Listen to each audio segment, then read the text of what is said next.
Tere head inimesed! Septembri lõpus 26.–28. septembrini toimub Ida-Virumaal seiklusfestival. See on omalaadne esimene ja mina olen siin selle jaoks, et vaadata üle, mida selle festivali käigus teha saab. Nii et alustame! Räägi Ingrid, milliste soovidega võiks ronimisimuline huviline seiklusfestivalile tulla?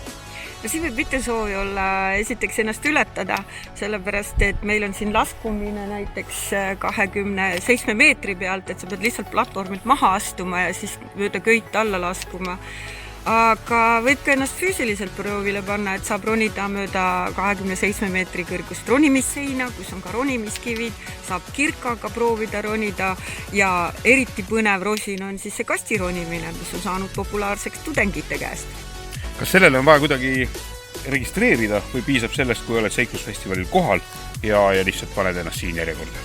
Tead, see on nüüd koht, kuhu ei pea registreeruma, tule lihtsalt kohale ja koha peal saad teha. Nii, tule seiklusfestivalile, näeme siin. Näeme. Tšau!